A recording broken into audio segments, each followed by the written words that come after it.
The dust appears to be settling after one of the most remarkable days in Russian history in decades. After Wagner chief Yevgeny Prigozhin stood down his troops who were heading towards Moscow, saying that he wished to avoid spilling the Russian blood. The Wagner chief will now move to Belarus as a part of a deal to defuse tensions. This after the Belarusian leader Alexander Lukashenko said that he negotiated a truce with Prigozhin. But the question is, what lies ahead for Prigozhin and Putin? And how are the nations and the countries around the world reacting to what is happening in Russia? To talk on this and a lot more, we are now being joined by John Blaxland, an international affairs expert, and he's joining us live from Canberra. Thank you so much for joining us from beyond, Mr. John. Good to be with you, Resha. Right. Now, John, this is the biggest threat to the Russian President Vladimir Putin's leadership, and it has now ended before it even started, so to say. How did it come to this juncture?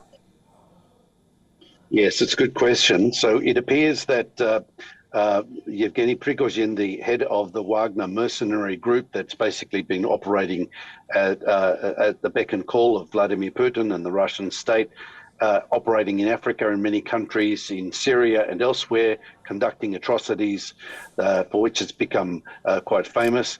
That then led to the involvement in the war in Ukraine over the last year and a half, most famously recently in the Battle of Bakhmut, which saw the forces of the Wagner mercenaries take the brunt of the offensive fighting against the Ukrainians, and then Yevgeny Prigozhin blaming the military, the Russian military, for firing on them as they were in vulnerable positions.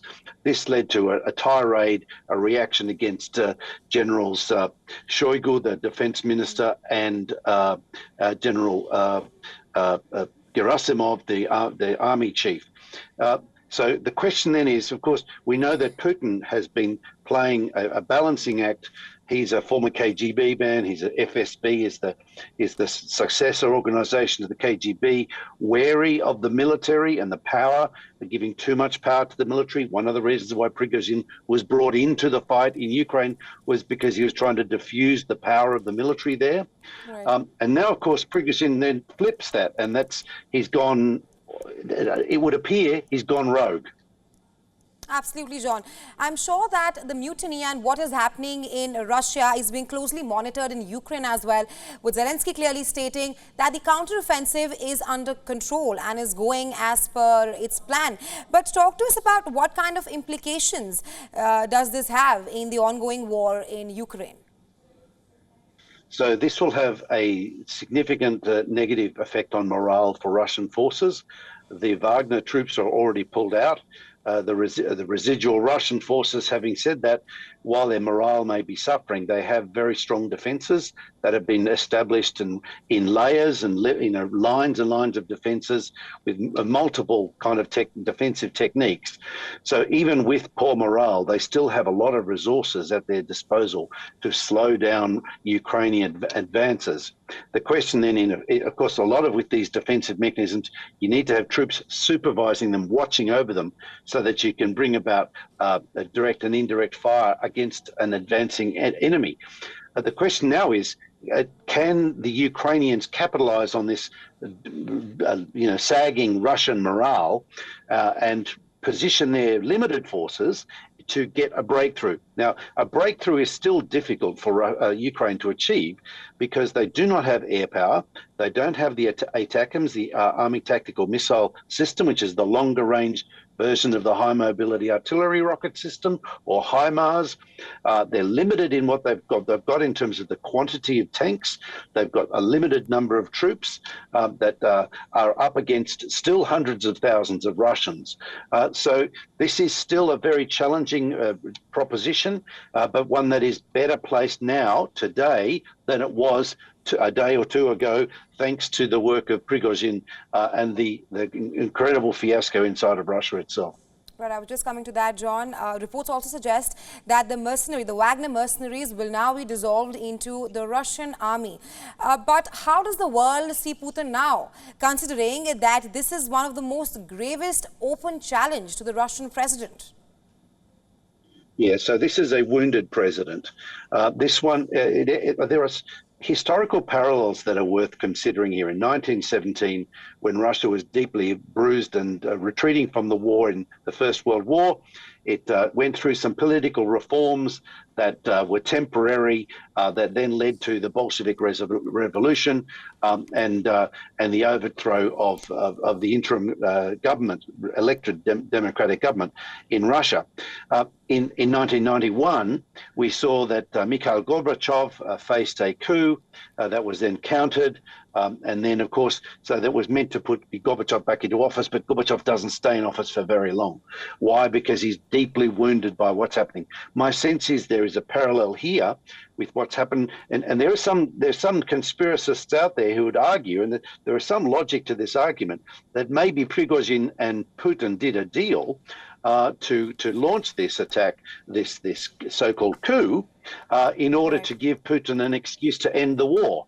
Now that it's a far-fetched one, but like a Russian doll, there is many layers of complexity to the stories of the struggle between the personalities in Russia. Mindful that Russia does not have the systems of a democratic liberal democracy where you have checks and balances of power. You have power concentrated in a very small space between the ears of one man, Vladimir Putin, and that, of course, is fraught. It's very dangerous, because once he loses power, or once he loses influence, or his credibility is damaged, then what happens? There's no easy transition.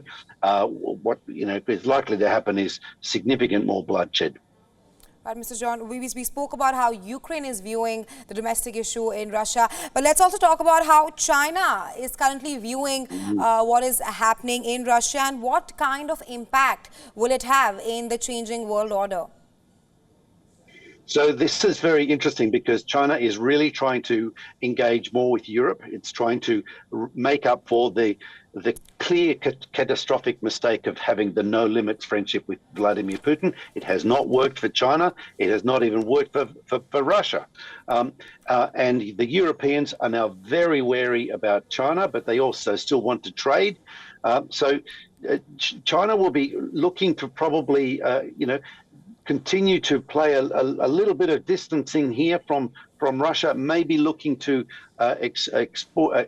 explore the opportunity for some kind of concession from Russia, a back down from Russia, to make the optics of this, this awful situation just slightly more palatable for Russia, for Vladimir Putin, and for the dynamics of the relationship between China and Russia. Now, interestingly, China needs Russia to a point. It particularly wants its oil. Technologically, though, of course, it's not nearly as attractive, because Russian technology has demonstrably fallen short in the war in Ukraine. But the power dynamics continue to be balancing more in China's favor. And this is, I think, something that will add momentum for Putin to try and probably, conceivably try and extricate himself from a very difficult predicament without giving too much more to China. But China will also be looking at this in terms of the dynamics over Taiwan, because Taiwan, of course, is something that President Xi Jinping has talked about repeatedly, is something he wants to be brought back in, so he says, into the motherland. This is the parallels with Ukraine, the parallels of political disruption in Russia from a war, are issues that will be closely considered in Beijing as well. Right, Mr. John, very well put it across. My last question to you. Do you think that the truce will withstand the uprisings that have been taking place in Russia? So there's a question here about how long this will last, whether Prigozhin will stay in Belarus, whether the Wagner troops will actually be incorporated into the Russian military. There's a lot of antipathy there. There's no love lost. These people do not like each other. So there is chances that this could actually unravel quickly. It may take a week, it may take two.